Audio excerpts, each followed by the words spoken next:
The Echo Chamber, brought to you by The Holmes Report and produced by the international broadcast specialist Marketeers. Sponsored by the Bullet Group, putting you in tomorrow's conversations today. Hello and welcome to the Echo Chamber. I am Diana Marszalek. I'm a senior reporter with the Holmes Report. I'm here today with Brian Rowley, who is VP of Marketing for Panasonic in North America. And you are here all the way from Newark today. You came out on the rainy day and braved the street for this important broadcast. I did. So thank you for coming. My pleasure. Thank you for having me. Good. I'm interested in so much of what you have to say because you are faced with a range of tasks, from what I understand. You are in the middle of what everybody calls this transformation of business, which can be sort of a nebulous term depending on who you are, who's talking, and maybe we can start with what you're looking at and what you're tasked with. As I understand, you're changing your business model from a consumer business in the U.S. to more of a B2B. Yeah, so Panasonic is a brand that's 100 years old. So, as we start to look at the evolutions that the business has faced over years, we kind of look at it in a variety of different ways. But the latest, we went from being a consumer-based company to a B2B-based company.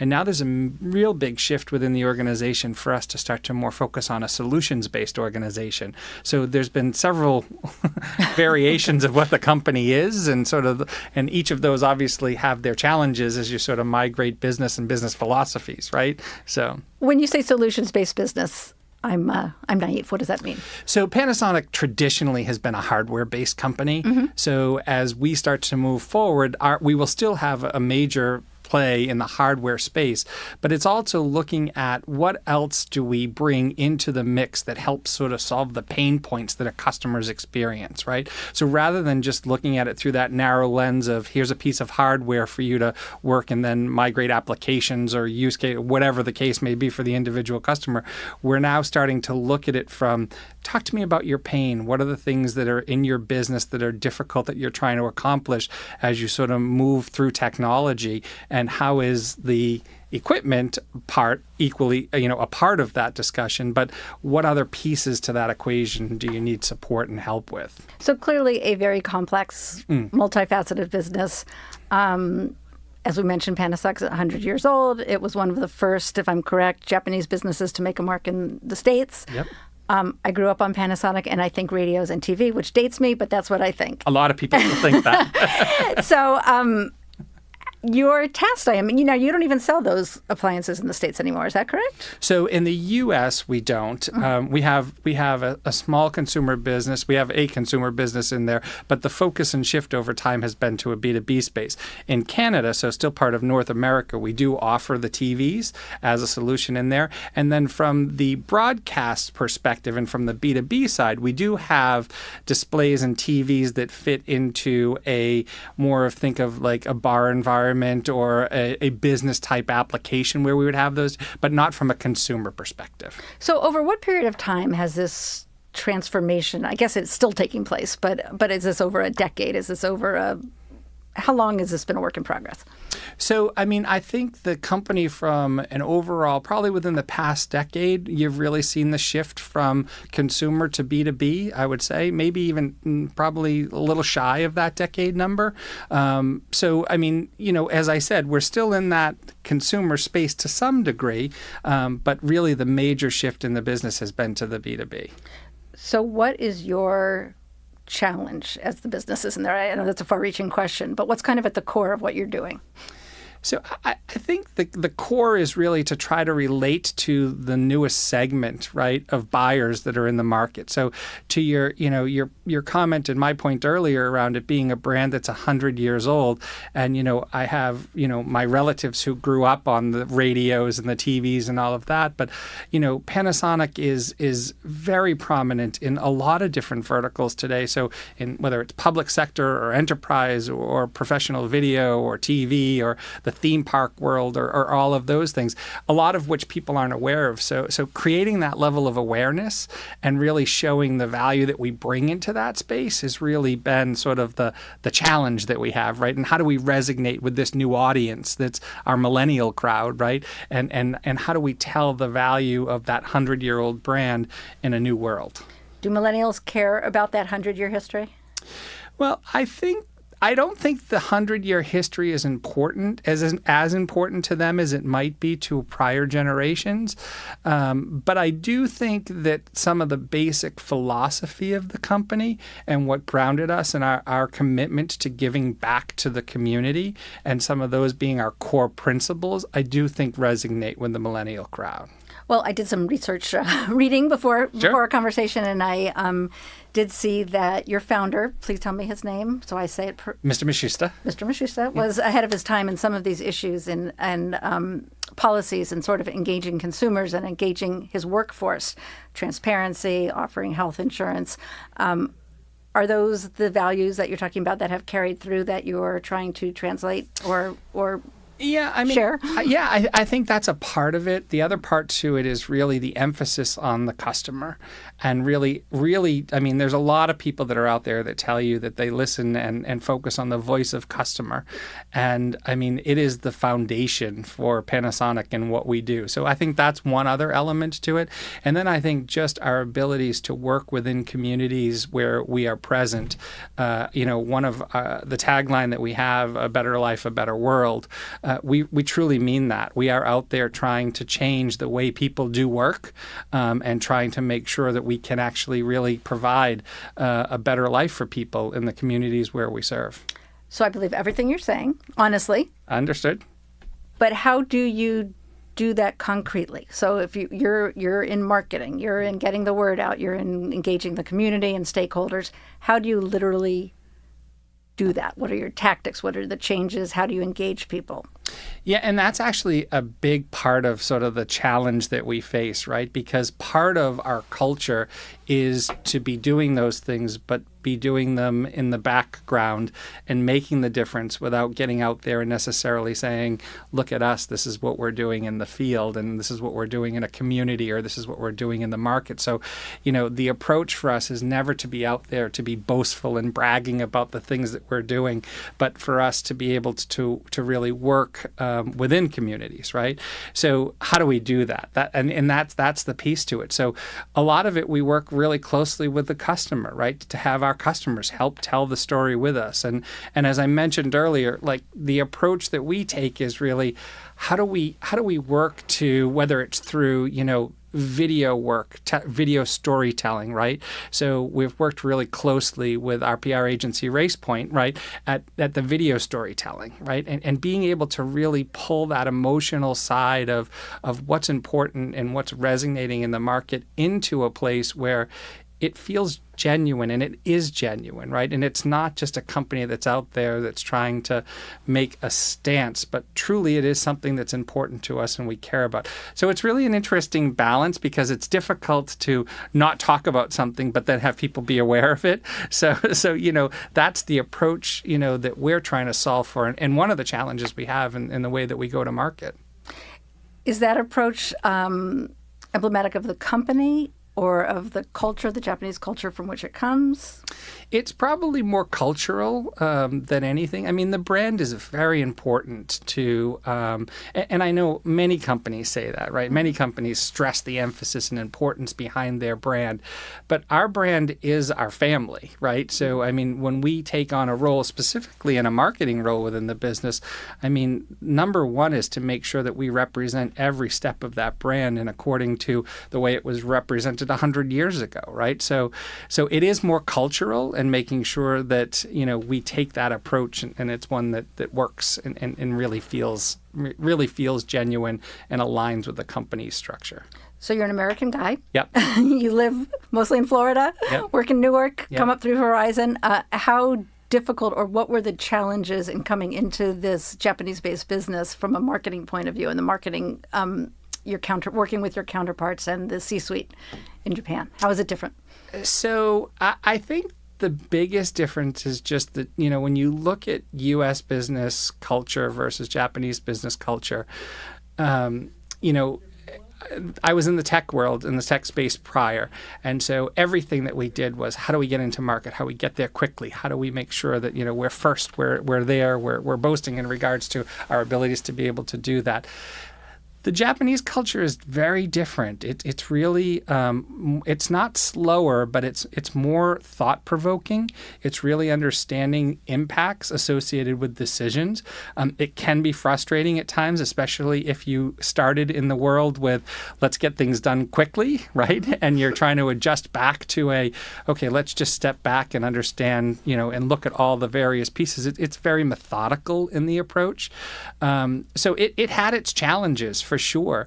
I think the interesting part to it is, I think once you've gained a level of credibility that you're aligning with the thought of and understand the importance behind the brand, then people are very quickly to embrace you and to work with you and to try to. It's not that people are not willing to adjust. It's just that they're not willing to perhaps adjust as quickly as you might want that. Your Japanese counterparts, correct? For instance. Yes, yeah. It must be hard to manage that, not only personally, because it's sort of the antithesis of what, Sure. as a marketer, you want to DNA. do, right? Exactly. You're like, I got to get the story out. I've got this thing to share. But also, you are marketing to a North American audience. Correct. So how do you marry that dynamic and still, coming in one way, but yet get your word out in the way that you need to the consumers that you're trying to reach? So we work really closely with our teams in Japan and our teams around the world, right? So we have global marketing councils that we work together on to understand sort of what's the key points and key targeted messaging that we want to have in each of our areas and regions that we're a part of. So we work really closely just to make sure that from an alignment perspective, we understand the message.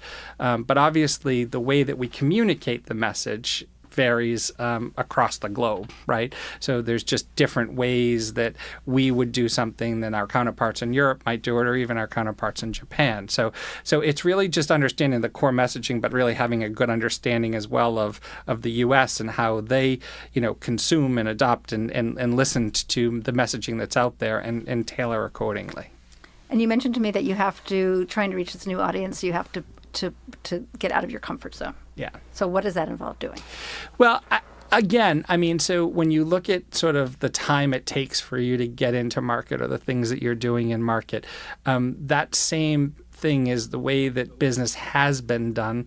It's difficult to sometimes shift the thought process, right? So for us, when we look at the demographic that we've had across the 100 years, our audiences make up a lot of different groups. So we've got baby boomers, we've got millennials, Gen Z. We're working through all of that, right? So as we start to look at that, the way that we talk to each of them is very different. So getting out of your comfort zone is one that you might have traditionally done your marketing through digital campaigns or through trade shows. And not that those aren't important, but when you start to look at the new audiences that are coming up, is that where they go, right, to learn about your company? The answer is they come to places like this, right? So for us, this has been not a traditional format that we would use to communicate our message. So it's really challenging people within the business and ourselves to look for new avenues that can help tell the story and get it to a point where it resonates with those that are going to be consuming our product. And because you're going for a B2B or solutions crowd, it's not necessarily the TV ads, the things that we all grew up on, the Best Buy displays, all of that, right? It's more the value, right? So what's the value that you're bringing in? And the value beyond just the, when you look at things like, the retail world, right? And you look at, where people used to consume and how they would consume product, they would go into a brick and mortar store, right? And they would be able to touch product and feel product and, have a chance to spend time with it. And now when you look at the impacts of some of the online retailers and the work that they're doing, but that impact isn't just from the brick and mortar side to it. It affects the entire supply chain, right? So you look at the way that product is delivered, the immediacy of people wanting it, wanting to know exactly when it arrives, where did it arrive, who signed for it, is it on my front porch, is it on my back? I mean, all of those things are parts of sort of the evolution, right, of what we're doing. And then we're starting to see even people create sort of these immersive experiences. As you look at, we have one of the companies that we work with who is a yoga studio. And you would never think that our technology would sit inside a yoga studio, but they're using some of our projectors to do projection mapping on the walls of the studio to create this environment that is different than just the four walls of a yoga studio. I want to go there. Right? Yeah, exactly. So when you look at all the different ways that, the technology itself is changing and adapting, but when you look at the ways that, people are actually gravitating towards technology to help their business continue to evolve, it's an amazing time. It is. It kind of makes my head want to explode. Yeah. I mean, it's beyond. I mean, I know I'm giving you all sorts of information. No, you came. That's what you're here for. But you came into this, right? I mean, you must have had to come up to speed on all this, and in the throes of this transformation. You've been with Panasonic how long? For 3 years. So at what point in its evolution was that? Was that when you were still sort of focused on B2B, or you started the metamorph? I mean, I know it's all a process, but no, we were into the B2B space. The B2B space was still very much there. I think the difference is really understanding from a marketing perspective the ways that marketing activities sort of influence the overall purchase process, right? So again, we would stand ourselves up. We would have these awareness campaigns that were out there. We would make sure that people knew who we were. But from there, continuing to have conversations with our customers as their needs change without necessarily having a conversation with us and saying, hey, I'm now looking for, but looking and following trends and behaviors and understanding the way in which they're looking at information and doing their research has caused us to look at marketing in a very different way, right? So, having regular touch points with them, but not touching them touch points that are so invasive that you're like, oh God, another email from them or another contact from them. It's got to be relevant, and you have to make sure that even though you're not having one-on-one time with them, you have the abilities to be able to make sure that what you are sharing with them is relevant to something that they're experiencing. Are your major campaigns or your major initiatives or your particularly creative moments, is that in the last 3 years, is that something you can share with me to exemplify what you're doing? So, I mean, I think, we've done a lot of different things. I said, I mentioned sort of the video storytelling, right? So our abilities to really highlight through video and through case studies and the various ways that the company has evolved have been ways that, that we've evolved sort of from a marketing perspective.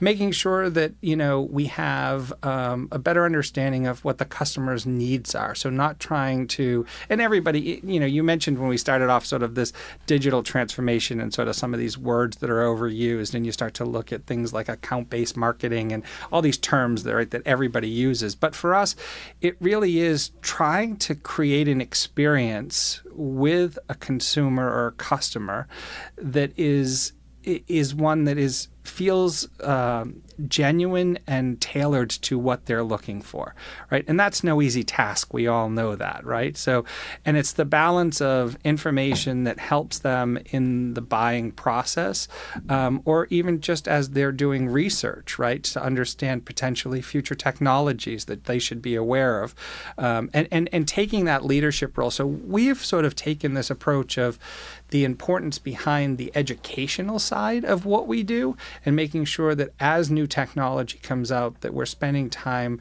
being that educator and taking that role to lead those discussions and talk to customers around the things that really resonate and mean something to the way in which they're evolving their business.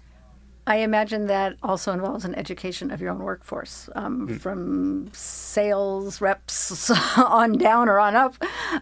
What are the layers of staff or management that you work with, and what is their involvement in the marketing, or can you even really distinguish the marketing from what they do at a certain point?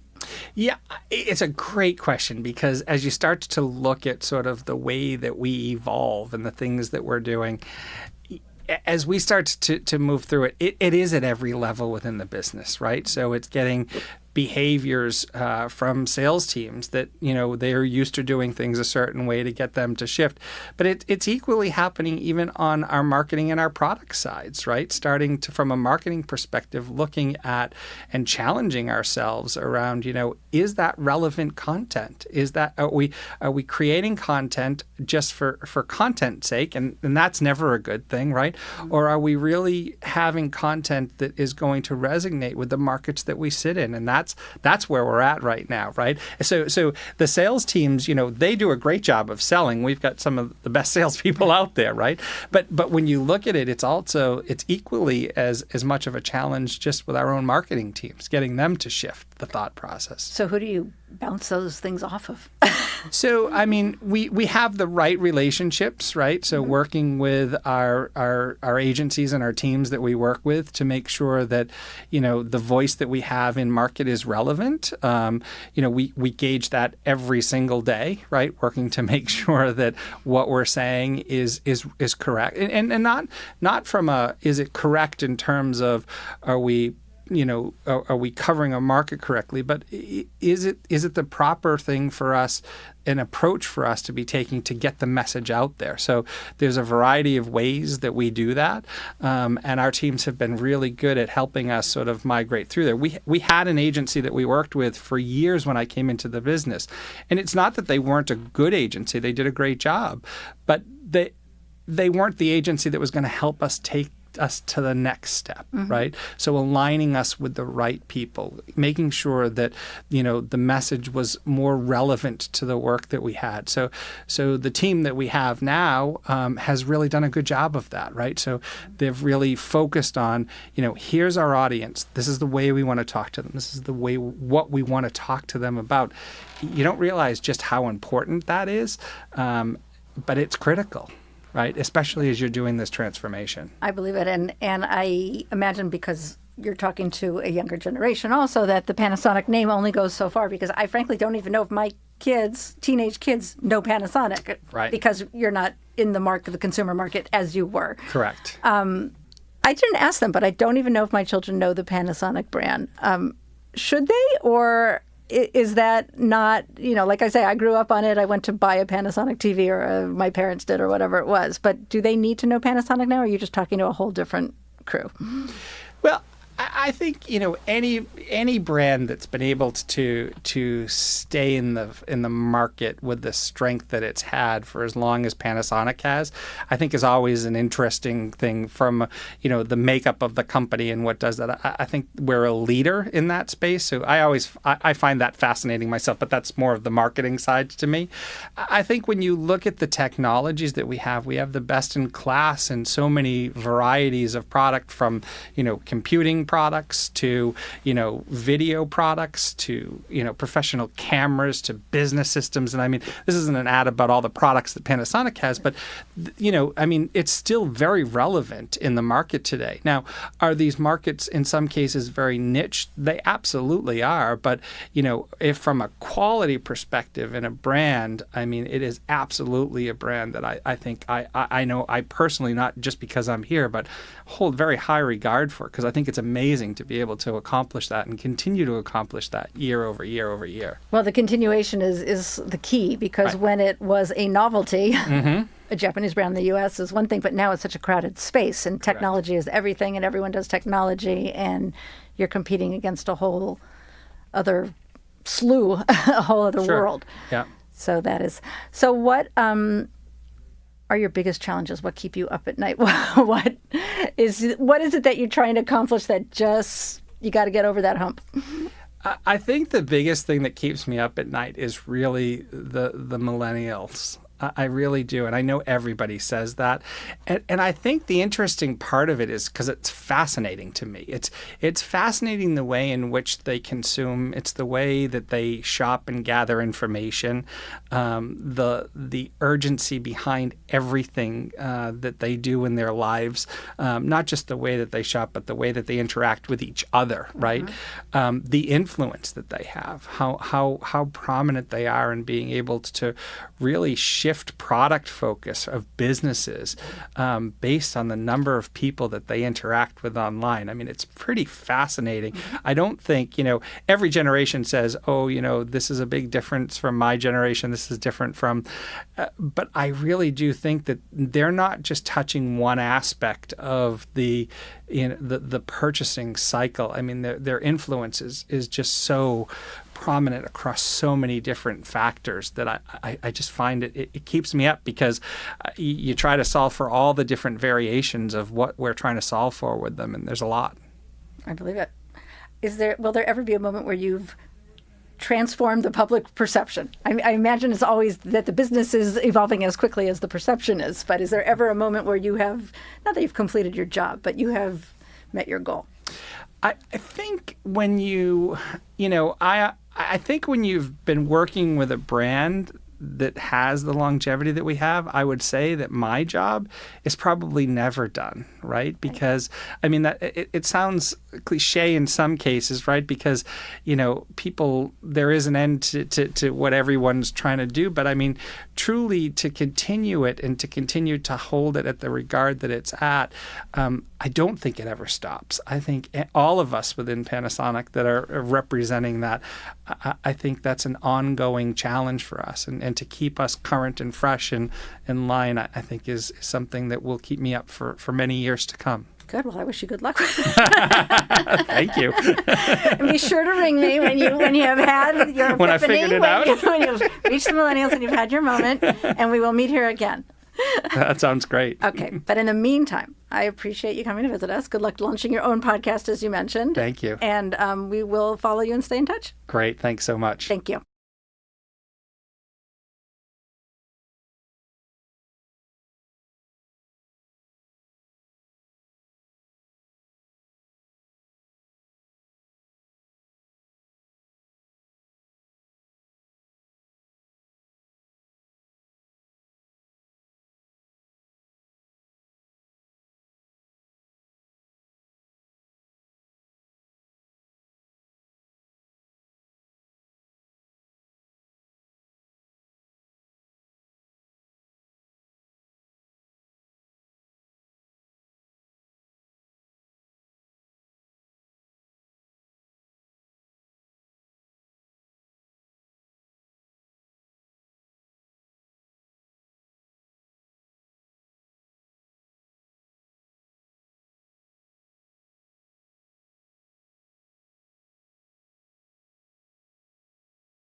You've been listening to The Echo Chamber.